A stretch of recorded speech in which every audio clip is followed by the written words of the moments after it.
connected. We've got some rough weather coming through. Yeah. What's going on, everybody? Welcome to the second episode of Creators Corner with myself and Laurie Calcaterra. Chris said he'll try to jump in and out, but more than likely he won't be able to get on tonight. He's wrapping up some work-related stuff for his other job. But let me share this out real quick, guys, so bear with me.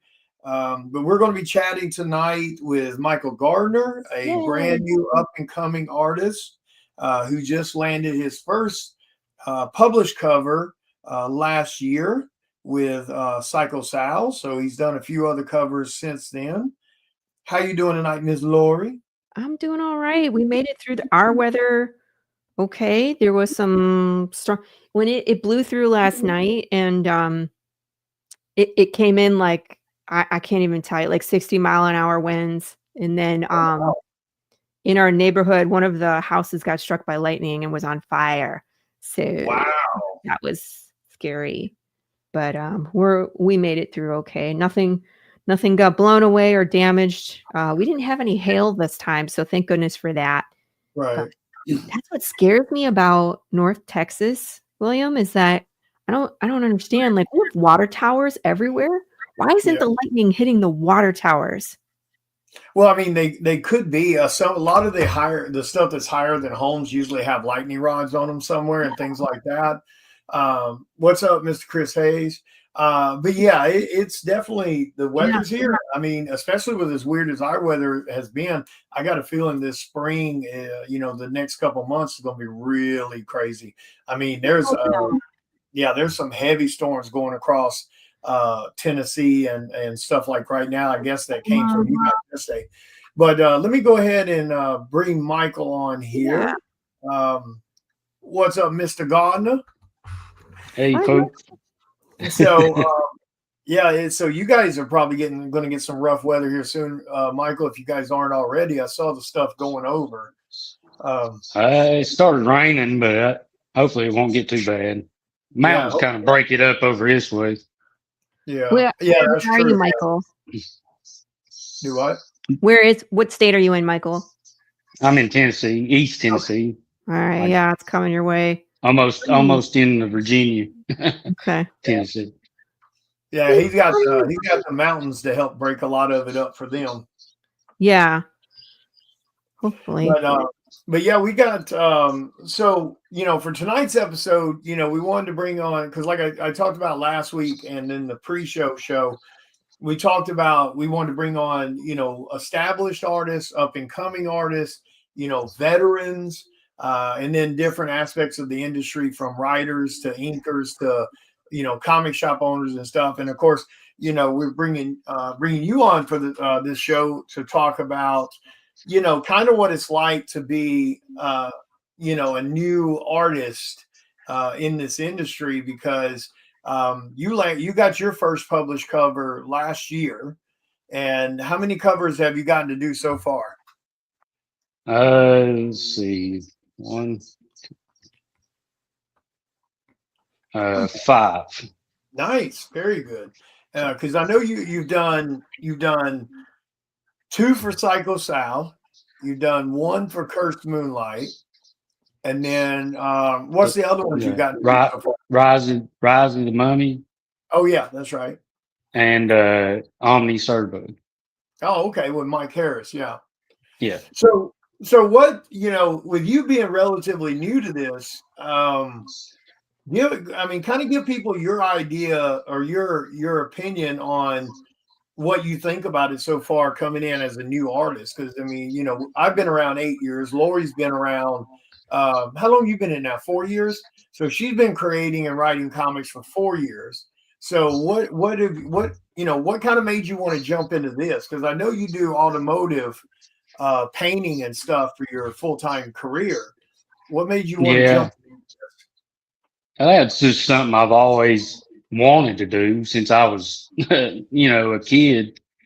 And, growing up, it kind of got away from doing art the way I used to do it. And I don't know, a few years ago, I got back into collecting comic books again. And finding different art and stuff. And I was like, I'm gonna get back to drawing. And then one night I'd found William, and he was doing the Psycho Sal stuff and, you know, drawing online and stuff. It's kind of where I found him on Facebook, and I'd got the Psycho Sal #1, and I was like, I'm gonna draw my version. I was looking for something to draw. I was like, I'm gonna draw my version of Psycho Sal. Right. And then he came to a little convention over here close to me in Gatlinburg or Pigeon Forge.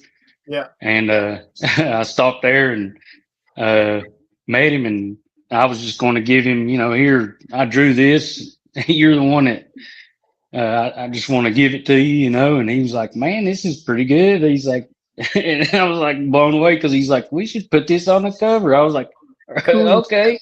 Yeah, it was. It really was. Badass. I was shocked, you know. I was like, and it really gave me inspiration to, you know, really keep going and like, hey, maybe I can do this, you know. And but getting into it, you know, I try to draw as much as I can, and that's the thing you got to try to keep doing, especially when you're working a full-time job in the day. Yep. It's tired. You get tired when you come home, and there for a little while, I actually had to slow down because I was drawing to 1 o'clock in the morning after I got off work, and I was like, I don't need to rush this. I was like, I need to do as much as I can, but I need to, you know, keep my sanity here. Yeah. So I started, you know, really, I was like, I need to take it back to the basics, and I need to start studying form and anatomy and stuff like that, and get my artwork better, you know. And that's basically what I've been trying to do. Yeah, I mean, you did too. Like, you did a great job on it. Like, when you brought it to me in Sevierville at that con, you know, for those that don't know, this was it was the pencil work for this cover. Really? And it was really good. Like, I mean, I've seen some people that's been in the business 3 or 4 years that hadn't even done anything that I thought was that cool looking. So yeah, definitely kudos to you for that one, because you did a damn good job on it. And yeah, I told him, I was like, let's send that over to Dave and them and have them do professional colors on it. And Dave, of course, as always, you know, does his thing and absolutely brought it to a whole nother level. But yeah, man, I really liked it. You know, I thought it was badass. And, you know, and that's what I keep trying to tell people, because now you've done, you know, that they shouldn't be afraid to show what they can do. And I know a lot of times new artists, and even myself was guilty of that, is I was always kind of scared to put my art out there at first and show people, you know, what it looked like, because I was scared people were going to tear it down. There's Mr. Chris Hayes. But yeah, and I mean, now, you know, just you taking, I mean, that again, that proves my point about take your shot, because you taking that shot got you that cover, and then it got you another cover, and then it got you another cover. And you know, and then of course your cover you did for Curse Moonlight, which sadly I don't have that one on my computer at the moment. But now like you said, you just did a cover for another creator with Omni Servo. So what do you think about that now, as the covers are kind of rolling in a little bit? Oh, it's really cool. I mean, I feel kind of blessed that I get to even do any, you know. Something I love doing, and it's fun, you know, try to come up something and work with somebody to make something kind of unique for their project they're working on, and right. Try to make it as cool as you can. And you know, it's the fun part about it. Yeah, it definitely is. Welcome, Mr. Chris. How you doing? Morning. How are y'all? Keeping all the crazy weather down there under control? Wasn't too bad. Lori got it worse than we did. Yeah. heavy Apparently, rain setting yesterday. on neighbors' houses on fire or something. Yeah, It happens a lot in our area. we got heavy rain yesterday, but Hmm. wind and everything, but it wasn't too bad. Hmm. Not to say it won't be this season, but I think it's going to miss us though here in central Mississippi. It looks like it's kind of going across the top part into Tennessee and that direction. So it looks like it's going to miss us. But yeah, Miss Laura, you got any questions or you want to ask Mr. Michael since you're really good at questions? Well, Mr. Michael, I wanted to know, do you have like a plan? Are you going to try and do covers? Are you going to work towards interiors? Like, what are you thinking about doing with this comic career that you now jumped in Well, with both feet? I wanted, of course, I want to do covers, but I'd like to be able to do it all. I want to learn how to do sequential work, and that's a whole nother Yep. thing. That's a lot of a lot of work. You got to, and so I want to do that, and because I want to make my own comic one day, and I want to be able to do.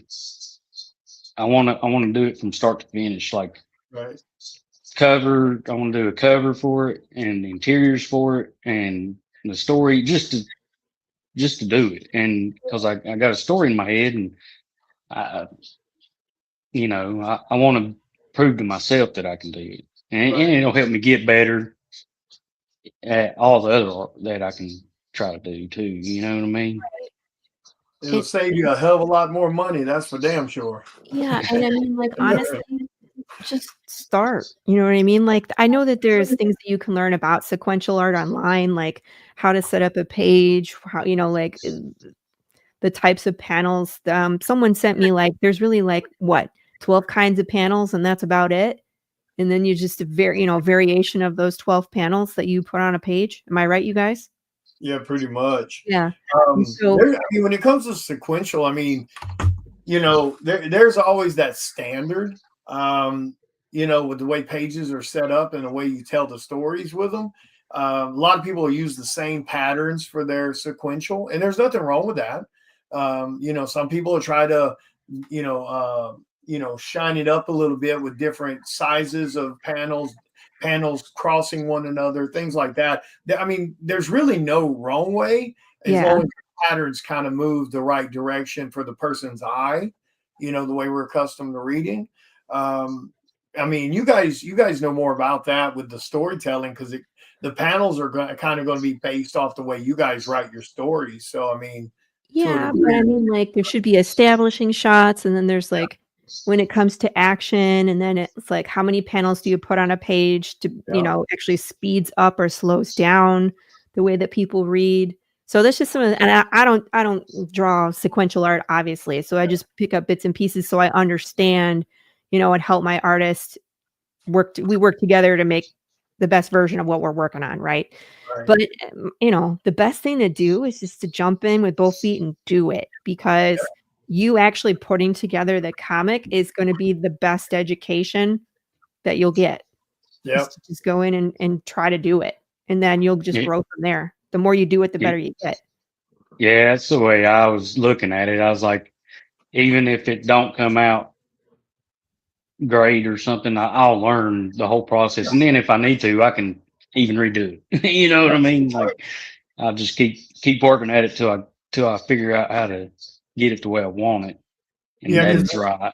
The bad thing is, if you ever go, and this goes for anyone really, if you ever go into anything with the mentality, I'll do it when I get better, you'll never be good enough. Right. So you don't want to wait till I get better. You just want to jump in and start doing it, lay it all out, get it all done, get your idea on paper. And then you can, like you said, you can always go back and redo things, relay out panels, and tweak things as you improve. Now, there are definitely some good courses out there that you can take, like on Proco. Anyway, it's that thing Ryan Benjamin does. They've got these classes. Oh yeah, it's really cool. They got these classes and stuff that you can do. It's Proco or something like that.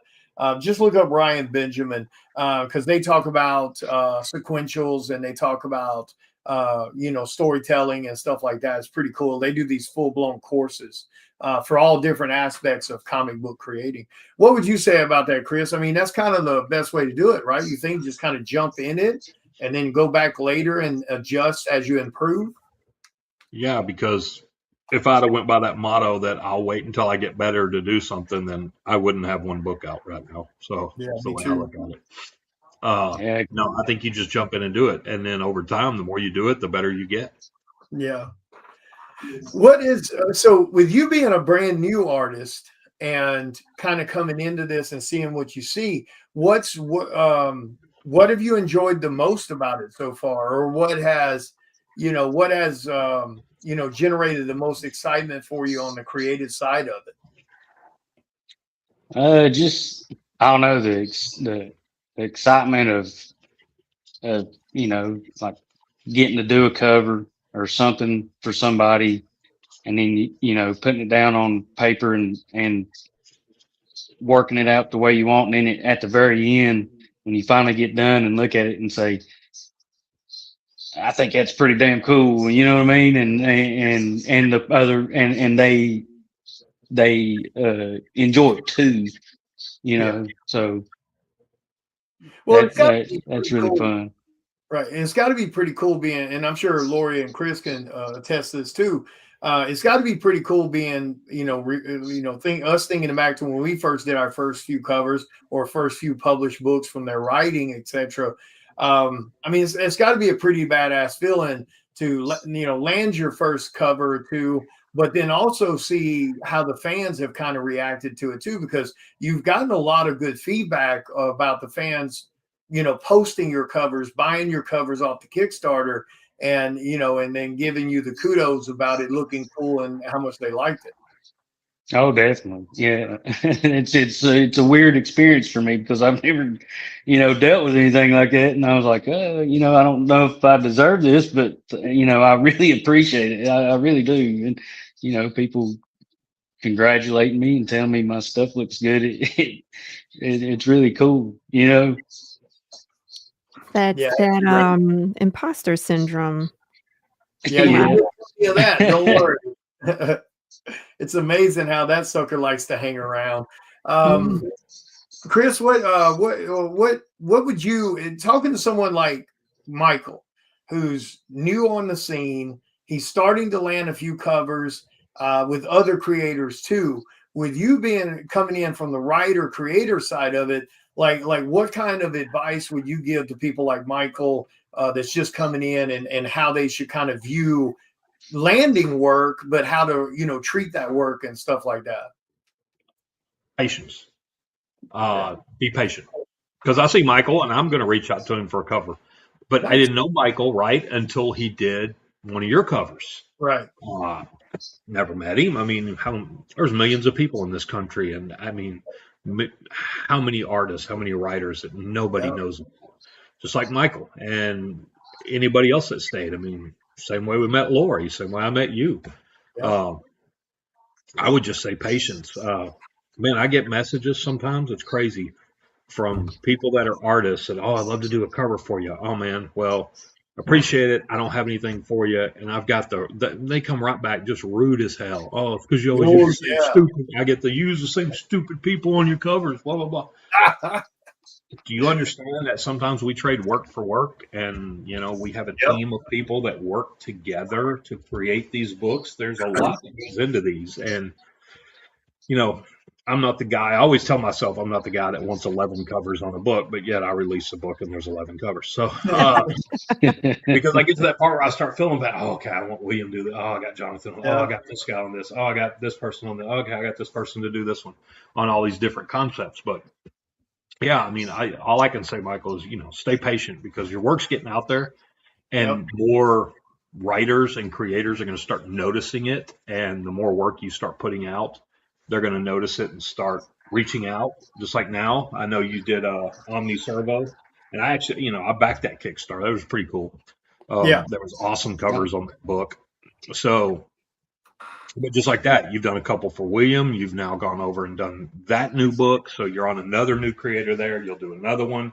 Yep. I'm going to talk to you about one. I mean, so you'll start expanding, right? And then your portfolio of work is just going to get bigger. I'm no pro at this, trust me. So do you do any cons, or do you set up at any conventions right now? Have you done that? Not yet. That's my next thing I want to start doing is getting out to live conventions, and I want to start doing maybe some kind of drawing stream or something, just Yeah. where I'm drawing every day and people can see it. And, even if it's just a couple people, at least I can show people why I'm actually keeping myself drawing too. Right. You know. Right. And that's the best thing. I mean, I'm sure, I don't know how William started out, but I know me and Laurie both stayed small. I mean, difference. We're in Dallas, Fort Worth, so every weekend we have a Comic Con convention here that we can go to. If we get in early enough, we can get a table. But we started small, like our very first shows. I know 100 My people. first show was Cowtown, and Chris was like, "We have an extra table. Do you want to come?" And I was like, Yeah. "I have one book and no merch." Hey, my first show was Santa Fe Comic Con 2019, and I took 50 books, a banner I got from Vistaprint, a black tablecloth, and a little tablecloth runner with the worst looking logo on the front of it, and a 10 by 10 booth.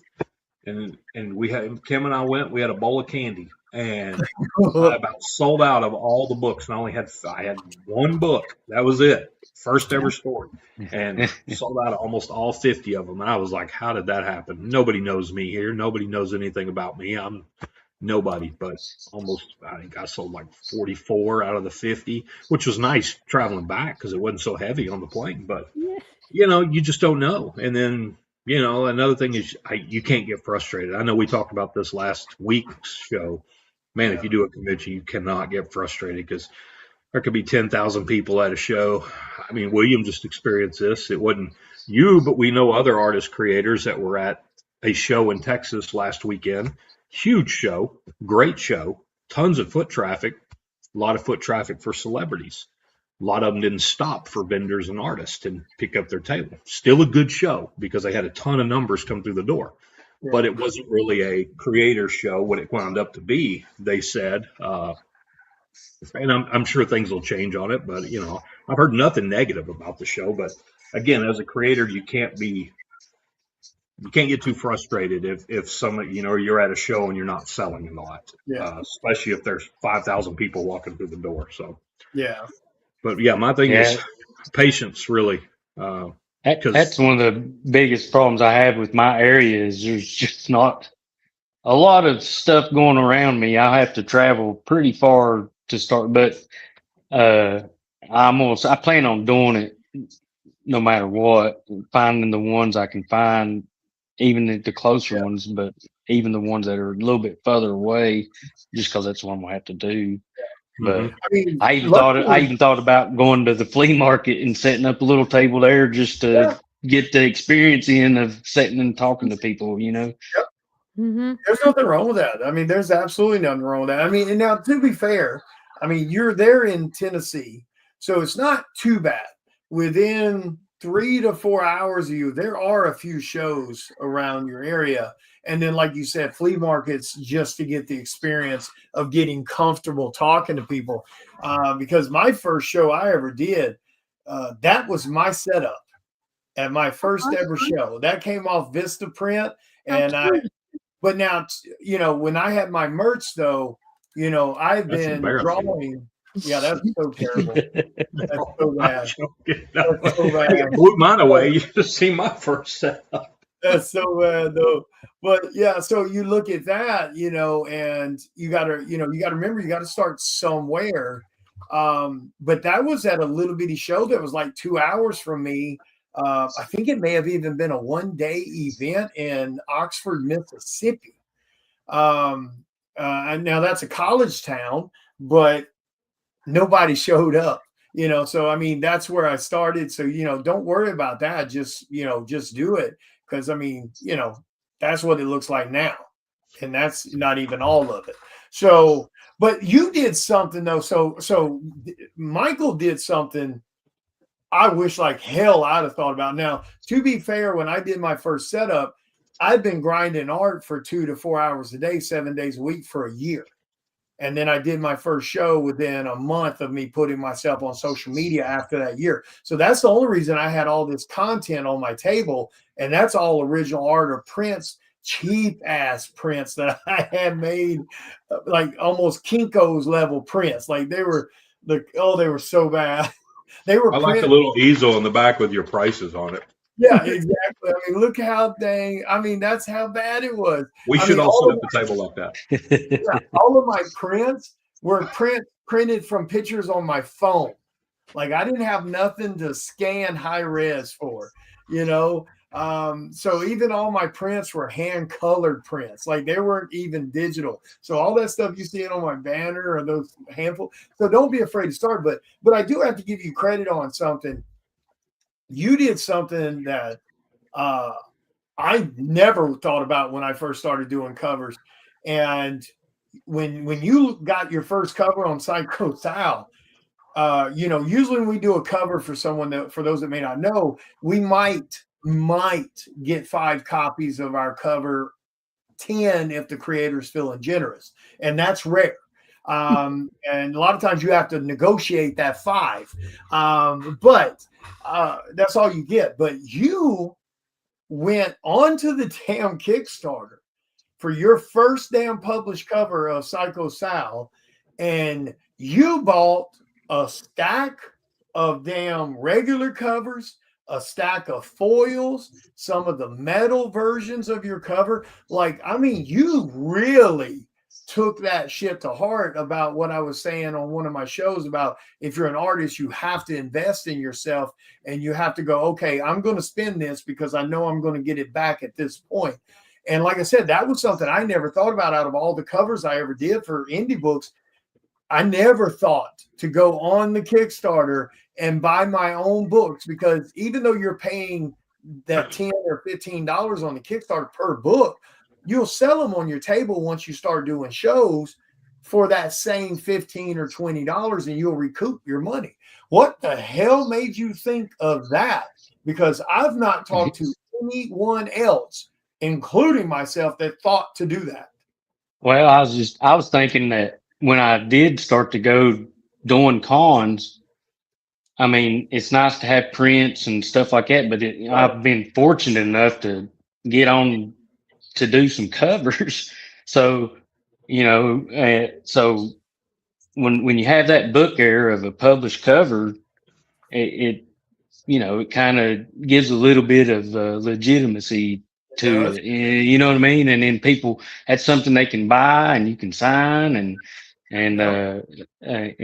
gets people more interested in what you're doing and what projects you got to do them for. So kind of, that's definitely true. Kind of like advertising and product at the same time, and getting people more interested in what you're doing too. So when I start doing shows, I'll have product, not just stuff, prints that I've done or artwork sitting on the table, right. Which, I'll have books and stuff that they can grab or look at. That's definitely true. I mean, because I'm sure Chris and Laurie can back me up on this.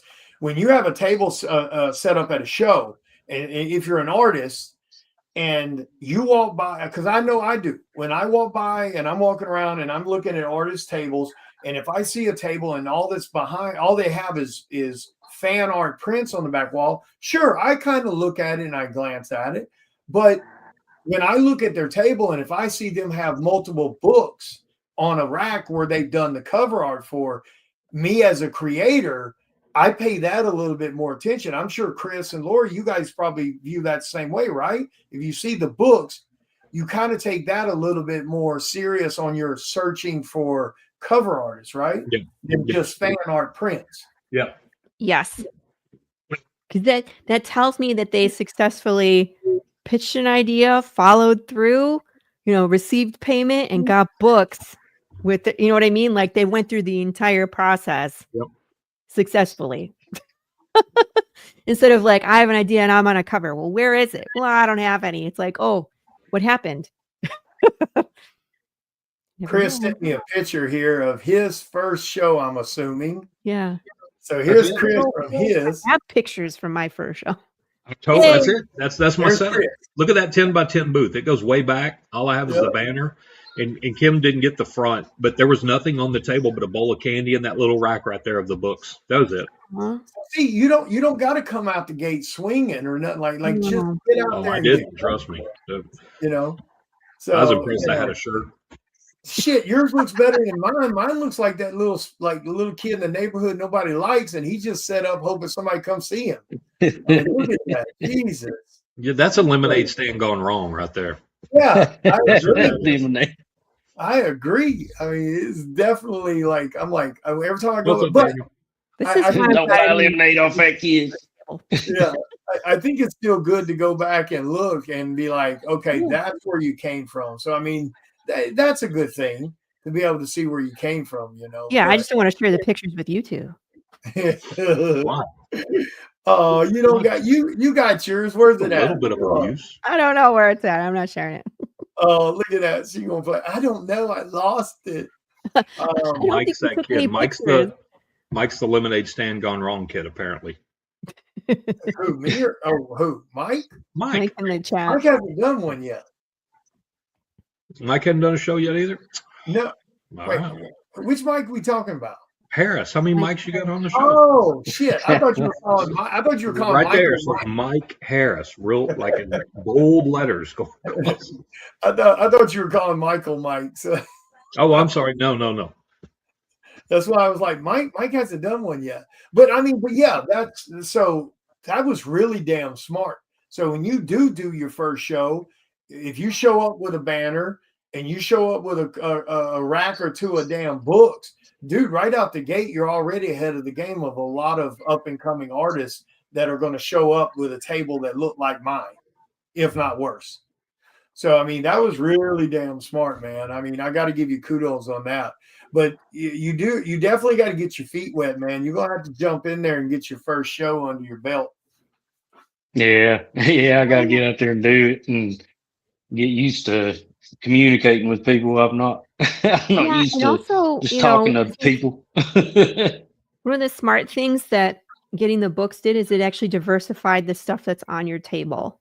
Yep. Mm-hmm. Because selling art there's different consumers out there. Because I'll watch people walk the con and all they're doing is buying original art and they get it from William and I don't have any. You know what I mean? So I can't fill that niche. So I have to do the comic route, and then but I'll tell you what, my hot sauce sells real well.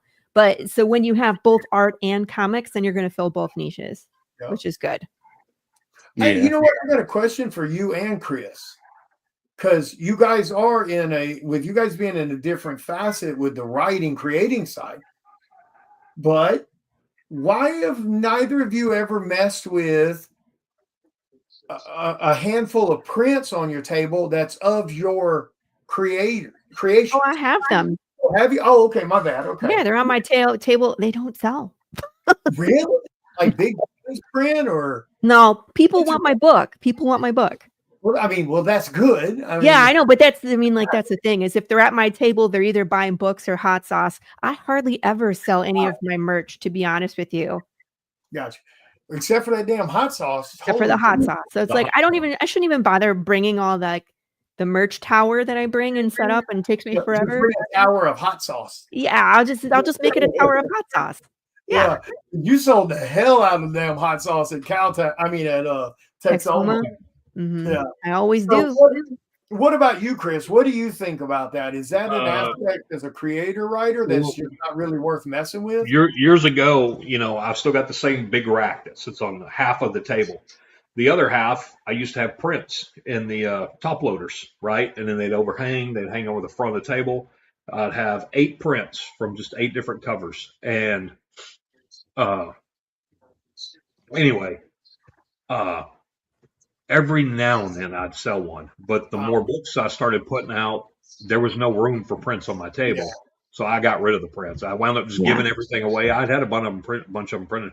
I wound up just giving away, hey, you buy a book, I'll give you a free print. And they didn't get to choose. I just gave them one of the Ferryman prints or somebody's cover on a print that I had and all that. And people like that. But no, plus I needed the room in the box. I didn't want to haul around another box of prints. Yeah. It was just, I'm not an artist. So I sell books, and that's, for me, it's easier just to do books. And now I'm getting to where, I want to showcase all the covers on the table, and I'm getting to where an 8-foot table isn't even big enough hardly anymore. So that's awesome. You'll have to start running that 8-foot, and then right behind it, and another 8-foot, so you have this giant table of places to put shit. That's what I did at Texoma. I had those 2 8-foots, and that worked out great like that, back to back. So so Michael, what do you think? When you first did the cover, one of the first things I know I mentioned to you, and I'm sure again Chris and Laurie can kind of back me up on this. One of the first things I told you, and then I told everyone else that kind of worked on any of my IPs as an up and coming artist, because we try to share the platform with some people on top of the other pros that we hire. One of the things we said was you need to talk to professional colorists, whether it's, Dave Kemp, Dan Kemp, or Arturo, or one of these other colors that are out there. And there's a lot of great colors. So, with you doing that step and you going to a pro colorist, you as a new artist, you should be able to tell what the difference that made to your artwork. Do you think that was a smart move? Listening to the creators telling you definitely, because we're still seeing artists right now who have okay artwork, pretty good artwork, but they try to do the colors themselves and it just doesn't work because they don't have the experience. So you went to Dave, I believe, on your first cover and had him do the colors. What did you think about that experience working with like having a pro colorist do it? Oh, definitely. They definitely make your work look right. It look better, in my opinion. They know what they're doing. They know what colors, need to go where, how to highlight stuff, and make it, enhance it. They take your work and enhance it so that, when people see it, they're like, that's cool. Let me check that out. And Dave is awesome. So everything I've had him do, I've got a couple of things that I've done that I'm going to turn into prints, and he's done colors for, and everything he's done for me is just turned out great. So I can't thank him enough.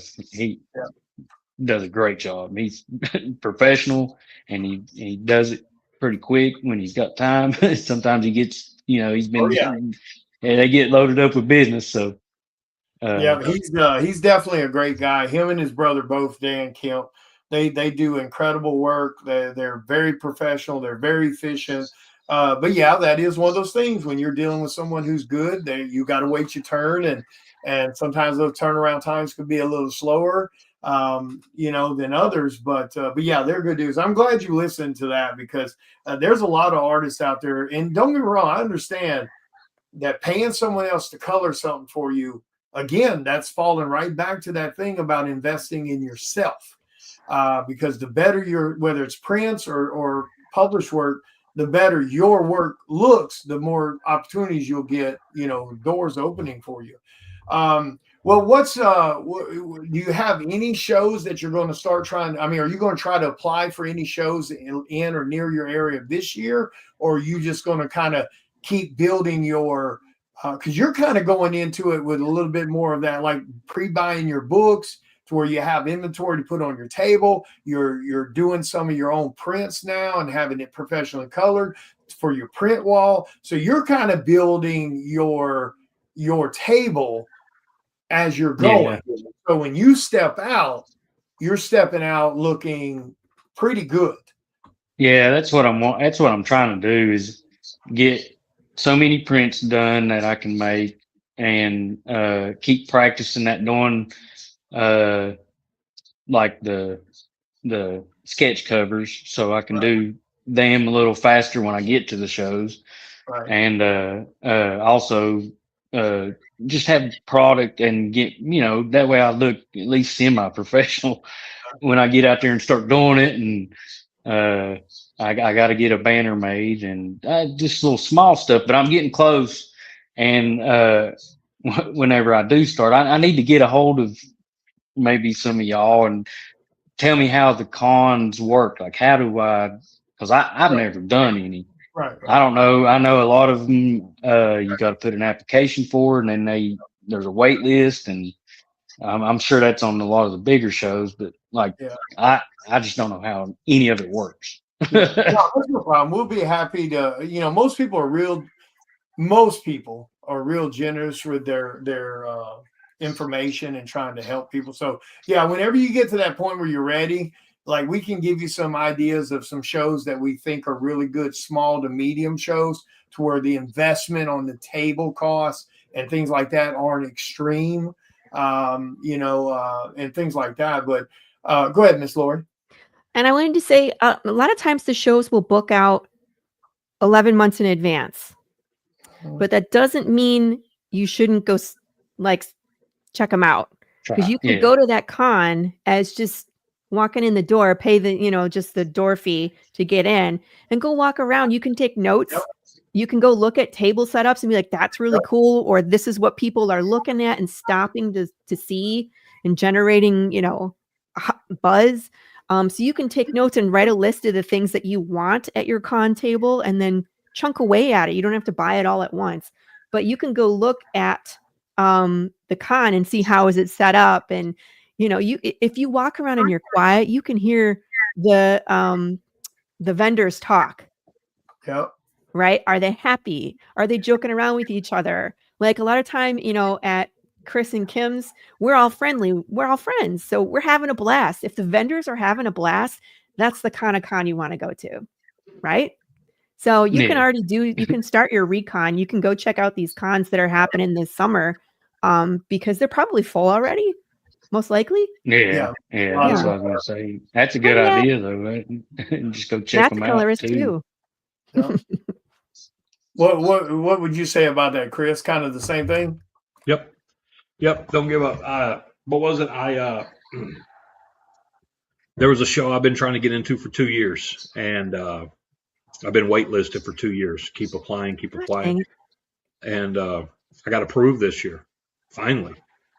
Now, what sucked was I couldn't go, and it was a show last weekend because I had a work event the same weekend. But Lacey went for me, and Tim. William was there, Jason, a bunch of people we know were there. But they covered the table. Hey, free table, take it, please, because that way it looks like, hey, our group was there. We didn't, even though I couldn't be there, the table was still covered. We didn't cancel on you. But, it's just one I always wanted to do, and always got waitlisted, and tried and finally got in. It's like some of these people that try to do New York forever. You get waitlisted you could be waitlisted for 5-6 years before they give you an approval to get in. But like Laurie said and everything, some of these shows are so far out, they have cancellations as you get closer. I don't know, just always try, look for something within driving distance, I would say. Yeah. There's a site called fancons.com, and you can get on and look, and it'll list every show in North America. You can do the world. Click it on North America, look in your region, and it'll give you shows in your area that are coming up in the dates. And then you can click on it. It'll go to their website. You can fill out the artist application. And then if you get approved, then they'll ask, usually within 30 days to pay the invoice. Some want it right then. Some give you a little time to pay it. But I just try to find something local to you. Even getting on Facebook. I was literally about to say, hey, are you on Facebook? Well, apparently you are. So, but we're not tired at all. Nope. Grandbaby was here today. Yep. Oh yeah, you're and a mom. Yay! But if you get on Facebook and go to groups, whatever towns are around you, just start joining them for public events for those groups. Yep. And there may be little art and craft shows that pop up that are $25 tables looking for vendors. Get in on those. Yep. Because you'll see people. Yeah, that's a good idea. You'll see novelists there set up. You'll people that have written novels that are set up selling their stuff. $25 a table on a Saturday for 8 hours. Heck yeah, all day long. Yep. Sell a couple of books, you made your table money back. I mean, Yep. and it could be within 30 minutes, 15 minutes of where you are right now that you never knew existed. Yep. Yeah, that's a great idea from Logan too. What's up, Logan? Volunteer at a con. Mhm. You know, so that's a great idea. I mean, get you some business cards made, you know, art of Michael Gardner or whatever with your Facebook, you know, page on it. And, you know, yeah, volunteer at a con that's within a couple of hours from you. You know, you'll work the floor and stuff, but there at some point you do get an opportunity. They'll give you a break where you can walk around and look at stuff and shop and just walk around and start giving your cards out to people. Say, hey guys, because I mean, you are a professional published cover artist. I mean, you have like 5 covers that are published, so that you fit that bracket. So don't be afraid to own that bracket. You know, you are a professional published. So, you know, take that card around, give it to some other creators. Say, hey, I just want to give you my card. You know, I'm a professional published cover artist. I've done about 5 covers. If you ever need someone, reach out to me.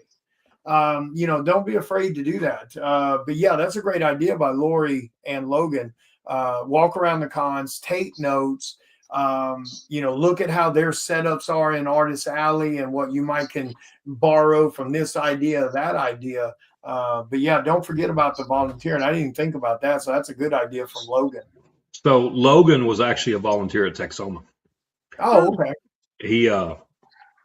He's a distinguished chef as well at Guy Fieri's.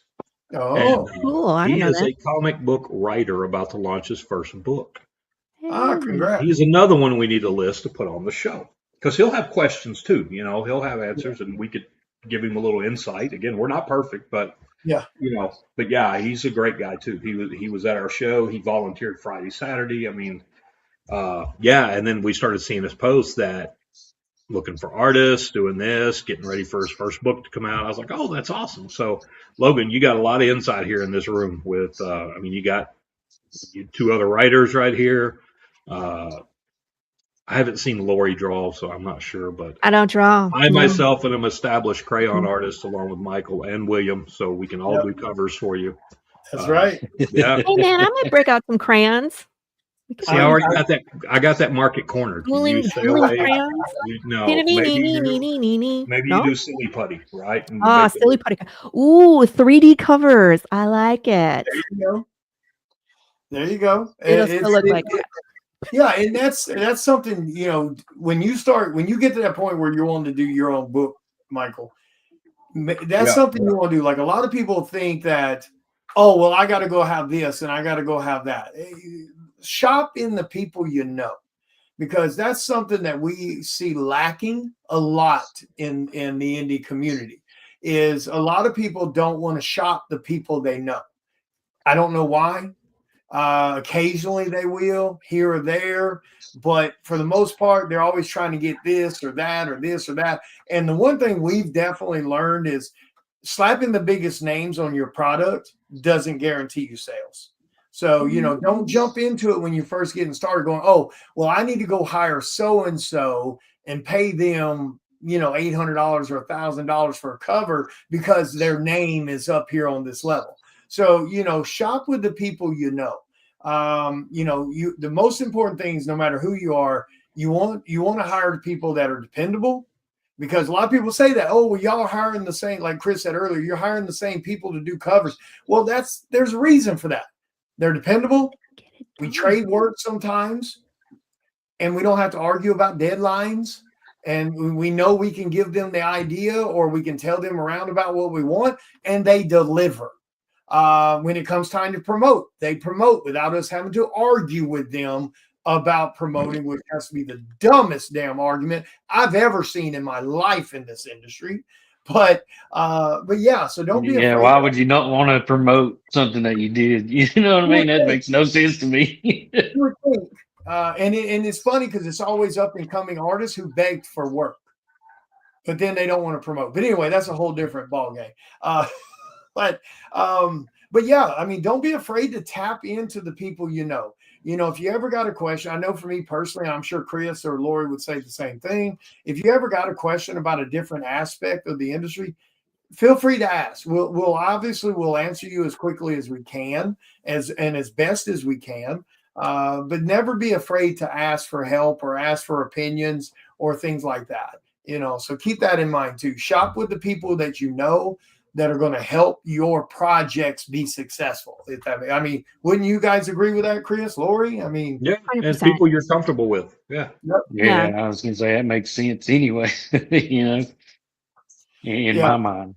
We won't lead you astray. We're not interested in, making a quick buck. Like there's, because there's people out there that you don't know their work ethic, and you just never know. So, use people you're comfortable with, make relationships, you're already a part of the community. You know what I mean? So again, the longer you do stuff, the more you do stuff, the more people you know, and then talk to people you trust, and we will do our best to lead you the right direction. Yeah. Not lead you astray. I don't know. William might light you on fire. That's what I've been told. Yeah. But it's right. I mean, like Chris could give you a list of artists that could do, and this goes for anybody. You know, ask the people that you see continuously doing things who they use. Chris could give you a list of artists that someone could use. Laurie could give you a list. I could give you a list. They could give you a list of colorists or other writers that could help you bring your idea to life. If you're like I was originally, I was an artist and I needed writers. So yeah, don't be afraid to ask for help. Don't be afraid to ask questions about how do you do this or how do you do that. I think Chris and Ellen would agree with that we want to see people succeed. I mean, I like seeing people create their own stuff. It's not competition to me, and I don't mean that in an ego way. I just mean the platform's big enough for everyone. So, are these good? What'd she say? Oh, no, that's true. And we would always steer you to. He's right. We all have a long list of people that we would work with, and then there's a list that we won't work. You won't ever work with. Right. And we would never let you work with them either. No, we would say if you were literally to ask us about somebody and we were like, nah, my opinion, this is what happened. Right. And not hearsay stuff, but factual stuff, we would let you know. I mean, but there are, I got 40 cover artists, and Matt's on here. I've used Matt. He pretty much colors all my books. And colors all my books too. Yeah, there it is. Yeah, he does on the interior artwork. Does an amazing job. I've known Matt since 2019 and lives in Texas. I met Matt because of Chris. Right. Yeah, Matt does a great job. Hits deadlines, right? And interior colors. He can do cover art as well. Yep. And I've had him on covers. So Laurie has. So there's a long list of people that we can steer you the correct way.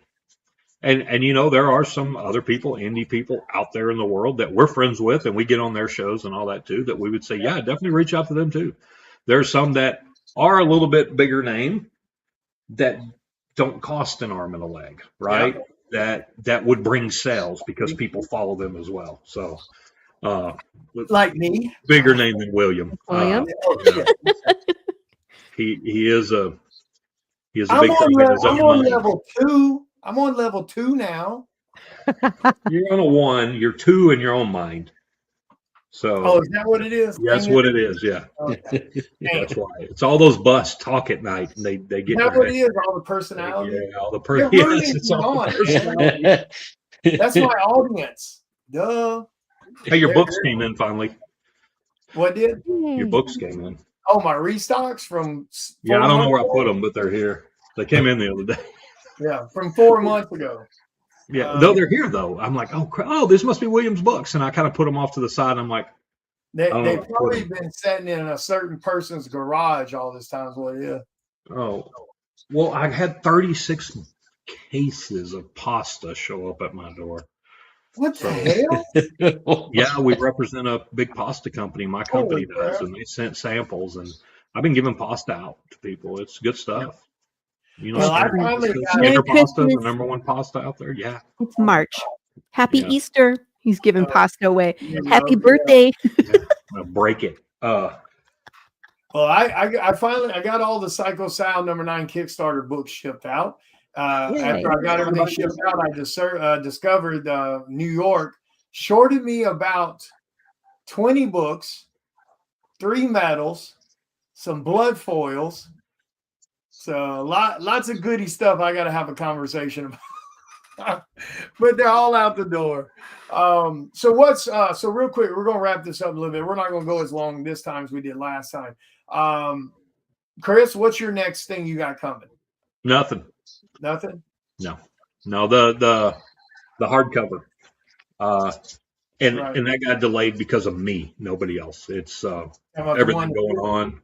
The one this goes in? Oh, is that Andrea's? Yep. That doesn't even match her story. You need to redraw Yes, it. it does. Okay. No, it Yes, didn't. it does. Andrew, you better talk to him. You know it doesn't. I asked her to make sure. So Well, yes, she was it drinking does. that night. Guys are a hot mess tonight. No, that looks really good. So I have the hardcover. Uh-oh, That's you on froze. me. I should have already had the Kickstarter launch, but Oh, I think everybody Fun froze. stuff. Oh, did I freeze? no, we're William all here. froze. Remember, William he said froze. that bad weather was going to come through. Yeah, he froze. See how peaceful No. it is now? It's too bad he's running the StreamYard. I know. But we're still good. Yeah. I was like, well, I got some stuff coming up. Yeah. Well, go ahead. Tell us. I'm going to Mockingbird Lane end of March. So that's the first time I'm going to be down in San Antonio area for the very first time. Hey, you're back. I've never been down there. So I'm going to be at San Antonio, Mockingbird Lane. It's the 27th, 28th, and 29th of March. William will be there. Gilbert will be there. It's just there's a ton of indie artists that are going to be there. So that's my next show. You're going to be there, Chris? Nope. Work event. You need to tell them you have COVID. I tried. No, I can't. That's another work event. I was like, are you freaking kidding me? I'll be in doing a food show in Amarillo, Texas that week. Amarillo. Yeah. Can't get out of it. Just send Kim to work your table. Send who? Send Kim. No, it's our company going to be there. There's a few of us, so it's a big show. But yeah, it just seems to happen. I'm at the Mockingbird Lane table. Oh, well, that table. I just told him I couldn't do it.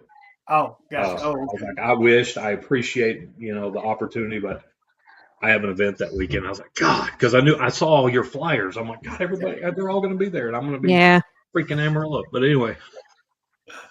Well, that one. So this weekend, I leave tomorrow morning, 13-hour drive.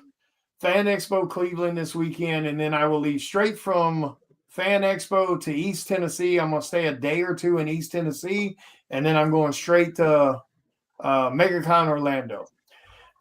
So yeah, this is going to be a long 2 weekends. Be a whole long March for you. Yeah, March Arrow show every single weekend. But so I'm so sorry. The internet froze on my end, I guess. So I don't know what anybody heard or saw or what froze for everybody else. But Laurie, Path of the Pale Rider just wrapped for you, correct?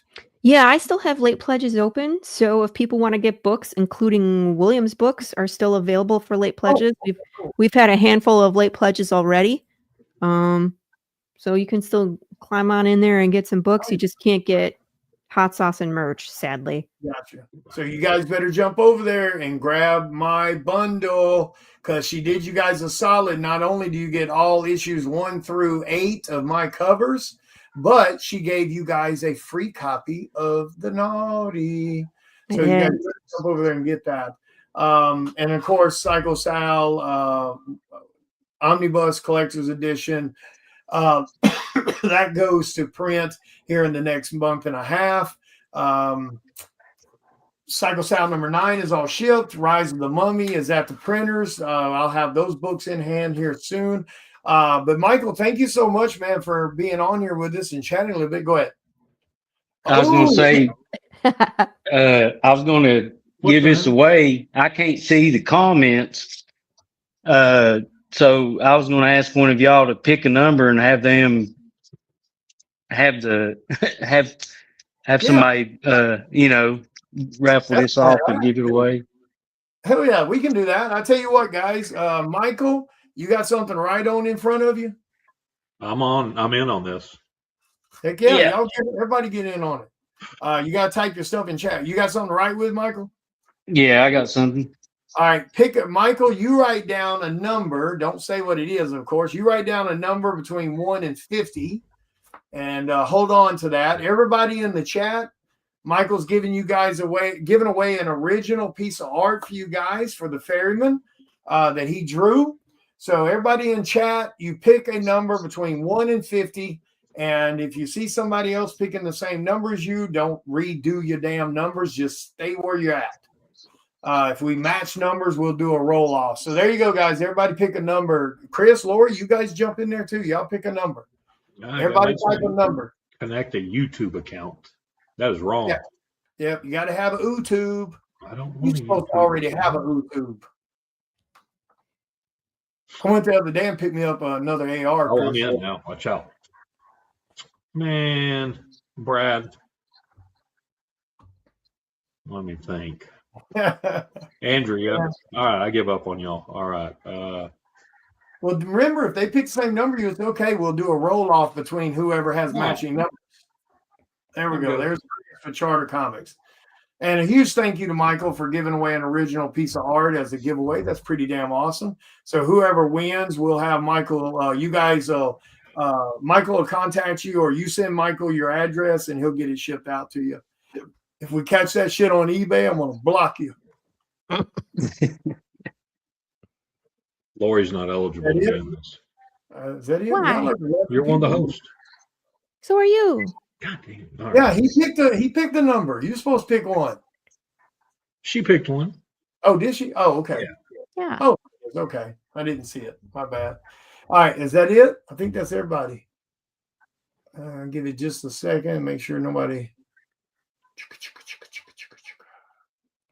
Drum roll, please. Yeah, y'all have to tell me who won because I can't see no comments. All right. What number did you pick? Hold your number up. What number did you pick, Michael? Can you see it? 36. Oh, shit. No, we had a 35 and a 37. Yeah, we got 2 people. Okay, so the way. All right, so is that it? So it's Mike and Andrea. Yep, Mike and Andrea. All right, pick another number between 1 and like 25, Michael. And Andrea and Mike Harris. Since you guys are the closest and equal, y'all each pick a new number between 1 and what did I say? 25? 25. 25. Why don't you do between 1 and 10? Because it's too easy. There's only 2 of them. There's 2 people. All right, fine. Do a number between 1 and 100. I said 84. The wrong way. 1 and 25. Wow. All right, Mike's got 17. All right, Miss Andrea, pick another number between 1 and 25. Run off. That sounds nasty. Run off. It's like 2 people got the runs. I don't think that went through any of our minds, actually. Yeah. Say what? It's got to be a Mississippi thing. Andrea's at 21. That's like that's the obvious thing you would think, isn't it? Is it not close? Oh. No. Okay. All right, let's a little different out there. All right, 21 and 17. What'd you pick, Michael? 13. 13. So the winner's going to be Mr. Mike Harris. All right, Mike, make sure you send Michael Gardner your address, and he'll get that in the mail to you. But, yep, thank you so much. Yeah, that's pretty badass, dude. That's a good cover. But, yeah, thank you so much, Michael, for being on here, man. Congrats on your covers. Definitely wish you the best. Hope you get to jump on some shows here soon and have the runs with the rest of us. All right. I appreciate y'all letting me come on here. It's been fun. And like I said, man, if you ever got any questions, feel free to ask, especially when you start doing your actual project. Don't be afraid to ask, about other artists or writers or whatever's. So, but yep. All right. So appreciate it, Michael. I'm gonna pull you off for a second and say toodaloos to people. So I thank you again. I appreciate it. All right. And then guys, don't forget, if you're not doing it, make sure you follow Charter Comics. Make sure you're following Chris. Make sure you're following Laurie Calcaterra, Path of the Pale Rider. Jump on her Kickstarter. When does your late pledges stop? Oh, it goes for a little bit because we're still in production.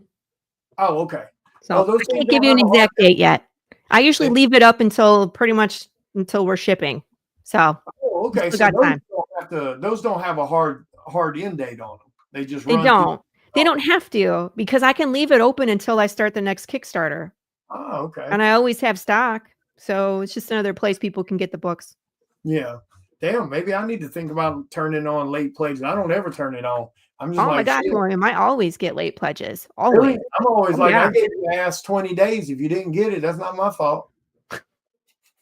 I turn off the merch though, and I just leave the books open. Because I don't want to have to make a whole batch of hot sauce because someone, it's like I need one more bottle of barbecue. Like, come on. Well, used to, I did, my mindset behind it used to was because the book's done.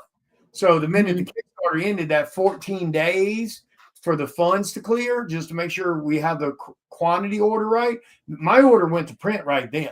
But now that this whole pay over time option delays me sending books to print for another 2 months, you're right. I think I may start turning the late pledge on for that 2 months and then put it in. Might as well. Why not? Yeah, because you can't go turn it on once the Kickstarter's over, right? You have to do it prior launch. You can. I don't know if you can turn them on at this point because everything I think is closed for you. But I had set up late pledges from the beginning, and so it still lets me go in and add things. Like I had a Canadian backer just this week.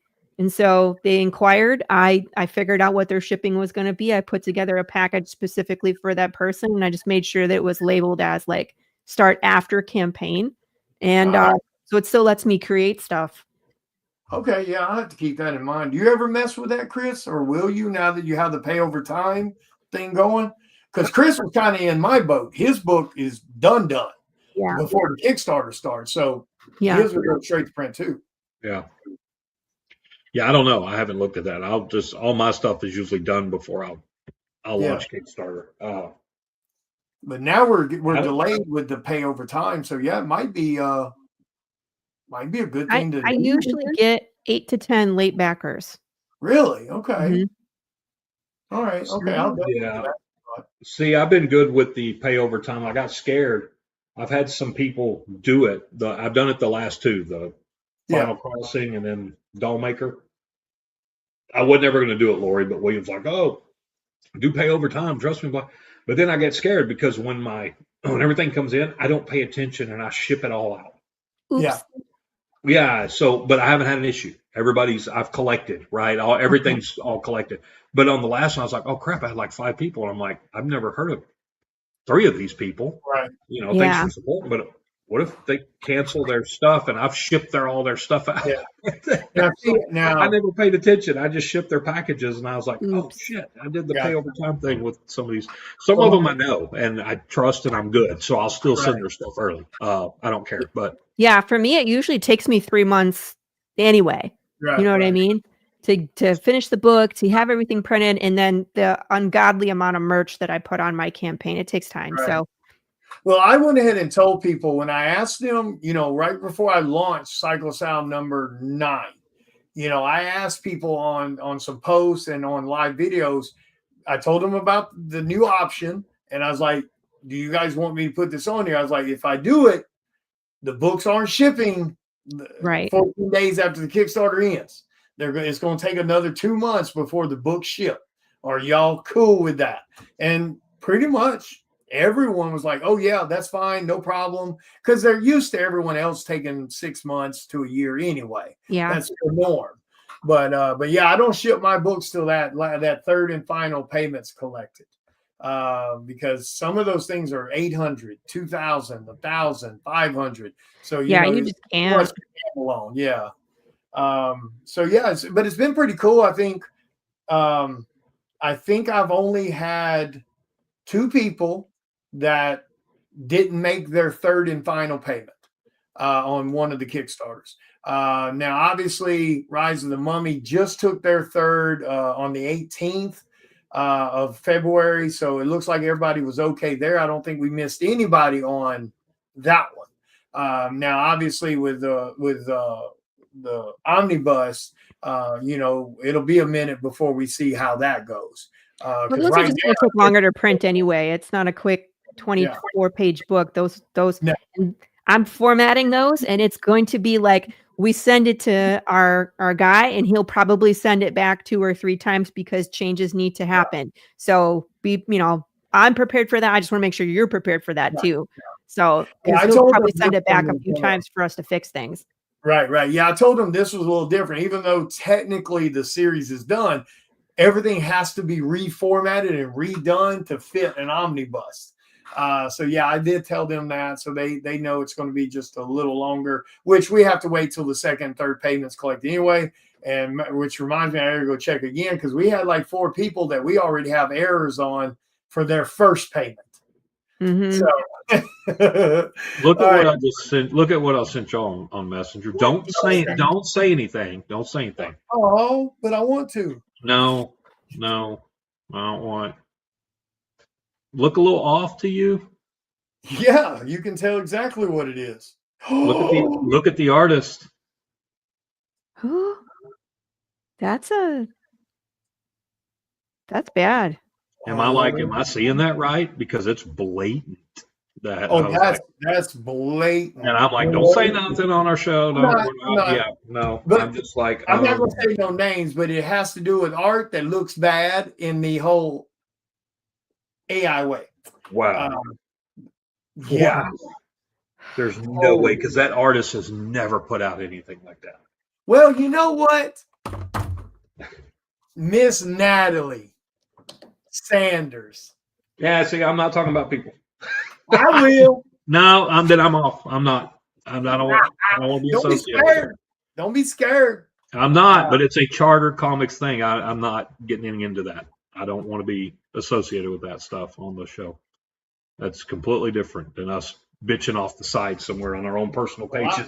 I'll go live tomorrow on my trip and bitch. Yeah. Because, like I said, I'm sick of the shit. Everybody else can play goody and not rock the boat. I'm done with them. Fuck them all. I'll be interested because there are some people we know that call out a lot of this stuff really fast. And let's see if they do some it. big name people, they've got some, a lot of followers, and they're going to see this, and bam, it's going to hit. And I'm like, that was even no way, it's not. It's got to be bullshit. Is it on that person's page? But it's not even that person's style. Exactly. Oh, that's what we mean by like that is pure. That's not even AI loaded into Photoshop and redone in their style and screwed up and missed some mistakes like a certain other person that I kind of mentioned. That's what happened with that one. Go look at that Supergirl and you'll see all the mistakes in that one that got overlooked recently. But that isn't even his ballpark. You know what I mean? No, that's for a cover. That's for a cover on a hot book that's out right now. Wow. I sent it to you. Yeah, and it's on his page. Wow.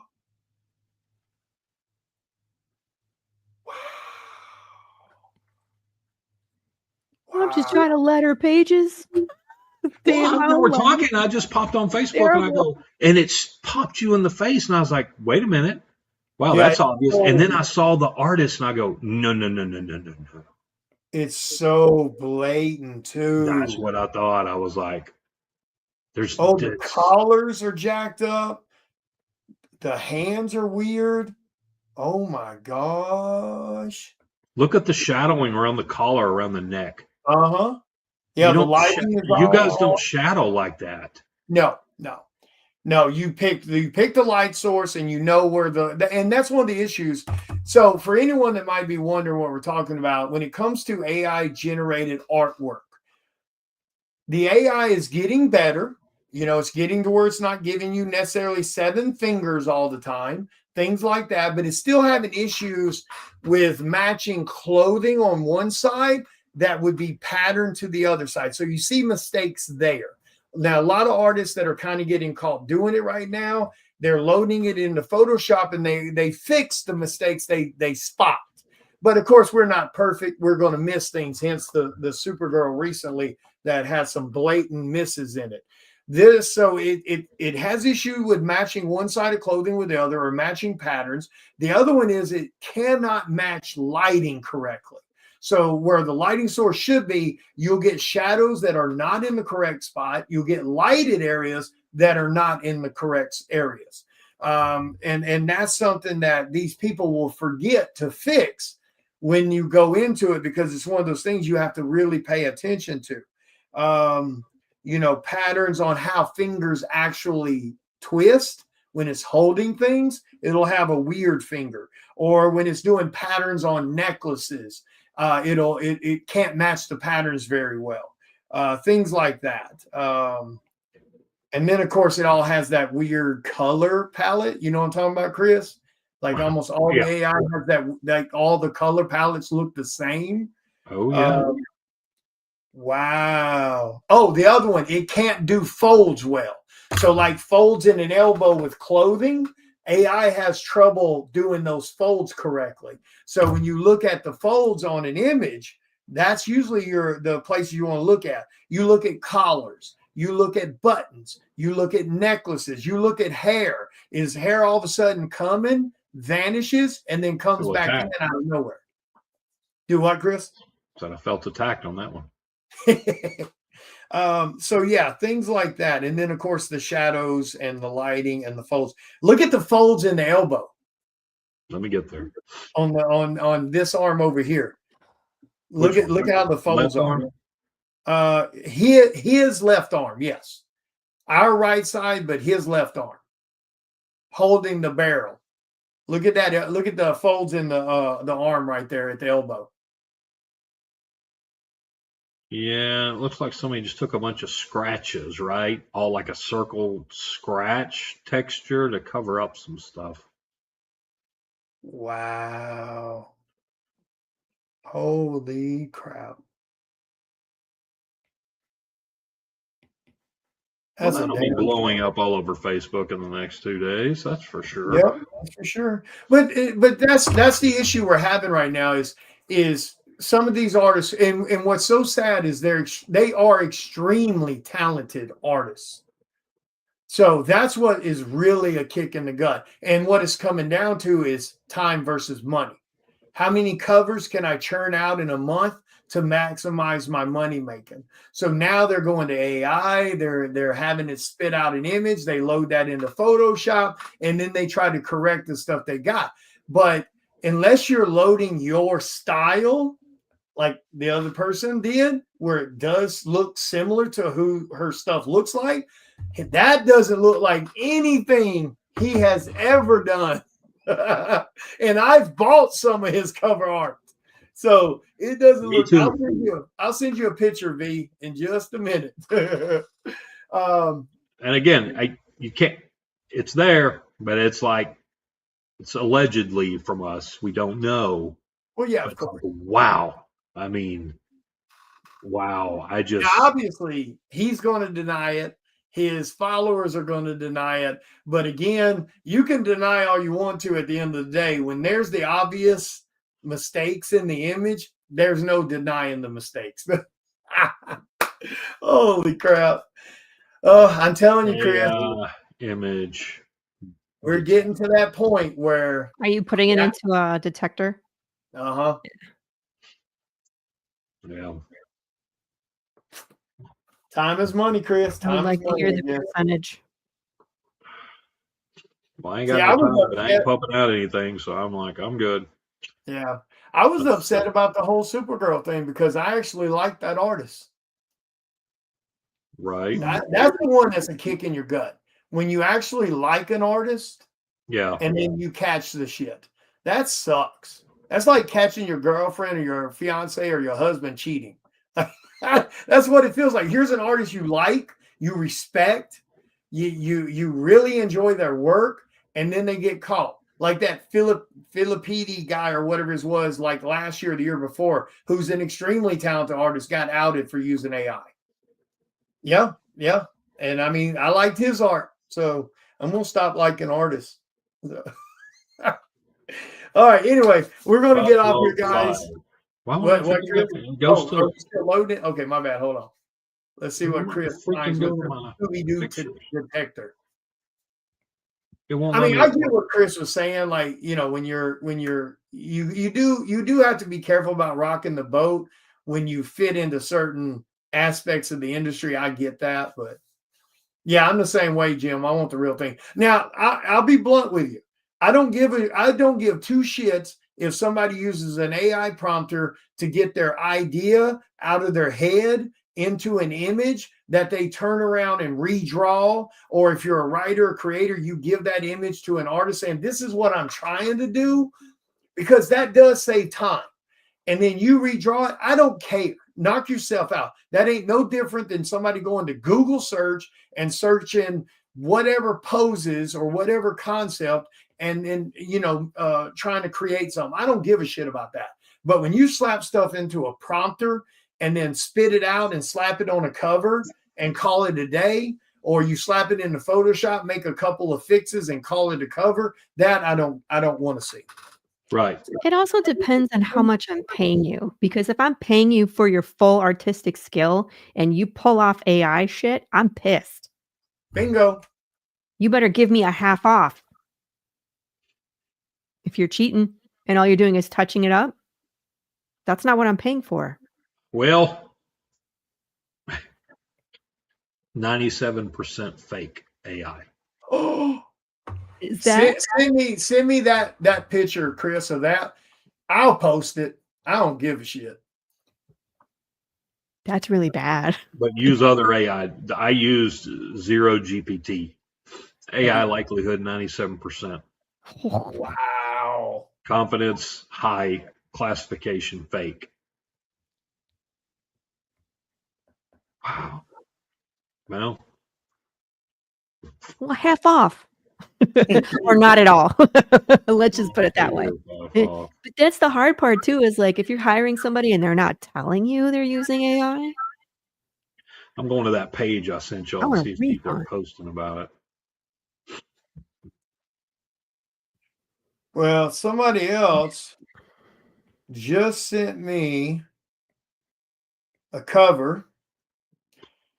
Miss Della's just sent me something here, Chris. Let me send you this.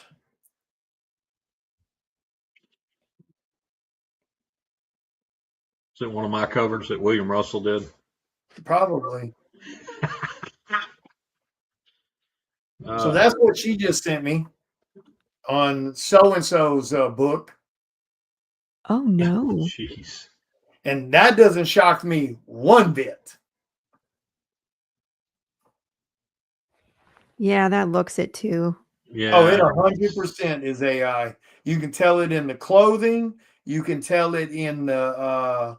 wow, 99%. Damn.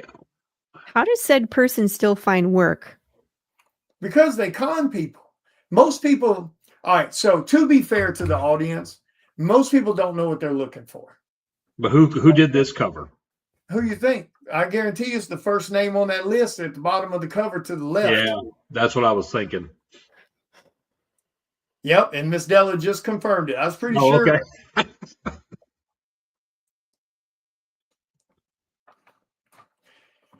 Hi, Della, by the way.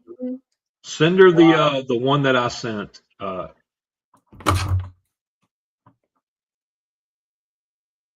Who, Miss Della? Yeah, send Della the one that I sent you and Laura. Wow. And you Let's said that see what her generator comes up with. Huh? Yeah. Wow, of all people.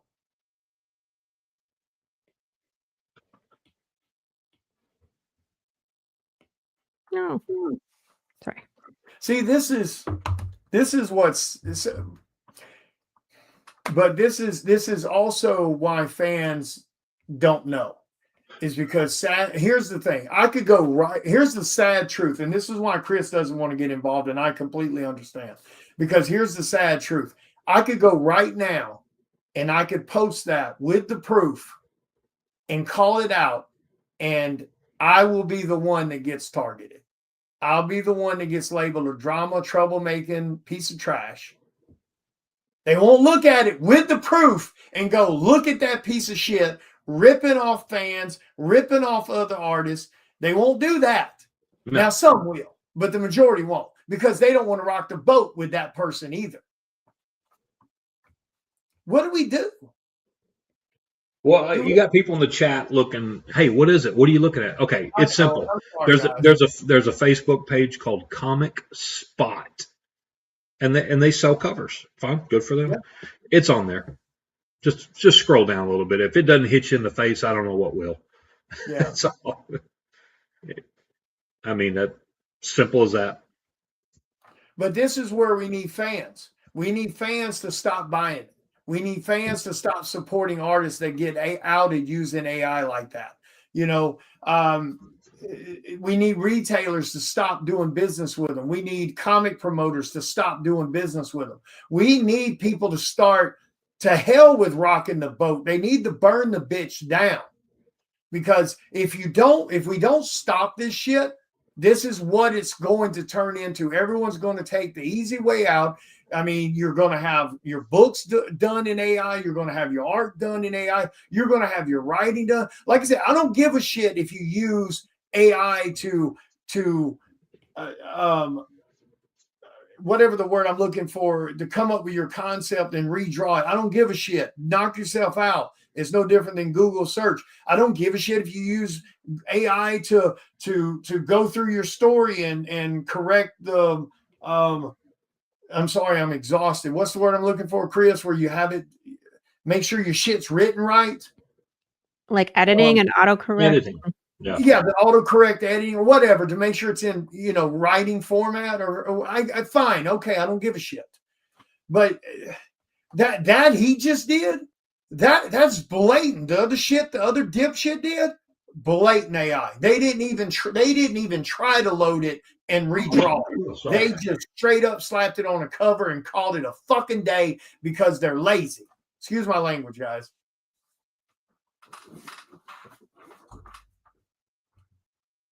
And then they get put on one of the big three's covers.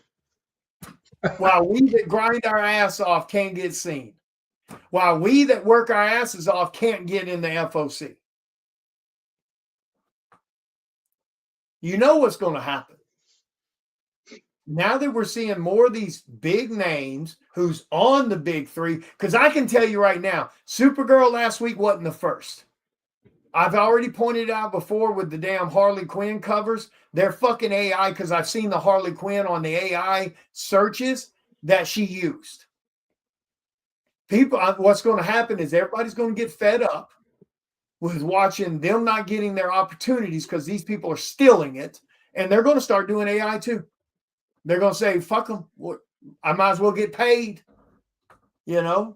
Well, until Marvel, DC, and Image come out and just say, no, we're not doing that. Well, then. Jim Lee took a stance at New York Comic Con last year. His whole panel was we're taking a stance, no AI. He's had several AI covers since he's made that comment. Yep. Now, obviously, Jim Lee's probably not seeing everything that comes through. I get that. And I think if he did, he'd put his foot down. Well, that goes back to his creative department. That's supposed to follow up and check the covers when they come through instead of just approving them so fast because they got so many books coming out. Yep. And I'm going to tell you something. Another cover dropped today, Chris, or yesterday they got announced, and I'll send you a PM in a minute. I'm looking at that cover, and I'm finding mistakes in it.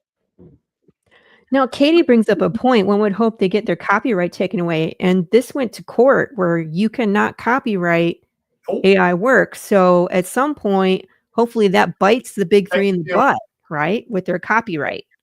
Matter of fact, I think I'm going to copy that cover right now, and I'm going to have one of y'all slap some random ass trade dress logo on it. I don't give a shit what you call it. And then I'm going to turn around and post it and say, look at my new cover. Maybe like change the color He profile. can't own it. Color wheel. He can't own it. I don't know. No, you can't. I'm sorry. You can't. Oh, anyway. All right, guys. Let's call it a night. I've got to get up at like 5 a.m. in the morning for this 13-hour drive. Thank you, Laurie. Thank you, Chris, for hanging out with us tonight, guys. I know you're beat and exhausted like everybody else. Thank you to everybody who tuned in. We are booked for guests all the way through April. So I will start. I've already got 2 people trying to get on a spot for May. So just keep an eye on the post, chime in. We'll try to get you guys booked. And again, we talking to everybody. You don't have to be just artists or just creators. We're talking to everyone. So if you want to come on and promote yourself a little bit, feel free to reach out or chime in on the post. But yeah, thank you, Chris. Thank you, Laurie. We'll see you. Bye. You guys have a good night. Thank you. Bye. Holy shit. Wow. Yeah, thank you, Michael, for coming on, man. Holy shit. This is, like I said, dude, if you want to use, and if you're a writer or a creator, I understand that sometimes, because I've dealt with people like that. It really is hard to get what's in your head and describe it visually enough to a artist you're trying to hire to do a cover. I understand that frustration. I've been in those moments where I've spent a couple of hours going back and forth with a creator trying to explain to me what he's wanting on a cover, and he just can't seem to get his words to match what's going on in his head. So if you're using an AI prompter to put those words into an image and have it spit out an image that you can show someone and say, this is what I'm trying to get across. This is what I'm trying to get in the ballpark of. And then that artist takes that reference and then draws something similar and in that realm of what you're looking for. I don't give a shit about that. Most people don't. Again, that's no different than going to Google searching random shit until it fits what you're trying to do and showing people those samples. I don't care about that. Most people don't. Even if you're an artist, if you're having a bad day and you can't get your idea in your head onto paper, because sometimes that shit happens and your pencil and paper don't cooperate. You're exhausted. You're jet lagged. You're frustrated. I get that. And you want to use a damn AI prompter to get your thoughts collected and spit out an image, and then you go and you redraw that and you add to it and you create your own thing from that reference. Knock yourself out. I don't give a shit about you using a tool as a tool. But when you do shit like this dipshit who just did this damn cover, and and all he did was type shit into a prompter, spit it out, slapped a trade dress on it, and called it a cover. That's bullshit. And it's wrong.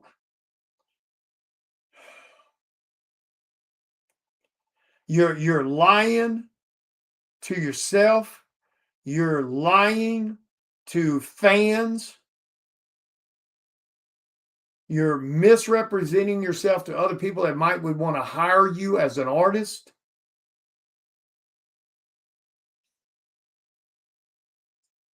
And then we have to step back and watch these people get attention they didn't earn in a positive way. We have to sit back and watch these people get shit handed to them.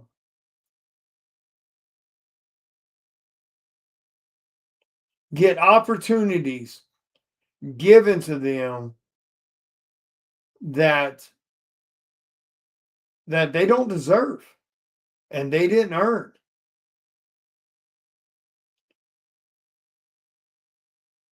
Such bullshit.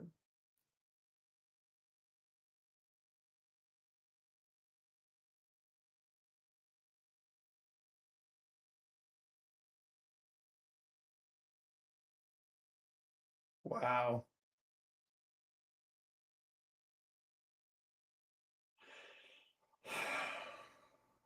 Wow. You know, and some people sit back, what's up? You know, and they say, well, you guys shouldn't worry about it. Don't worry about it. Karma will get them. You know, we have to worry about it because this is our industry. This is our livelihood. This is what we do. We create.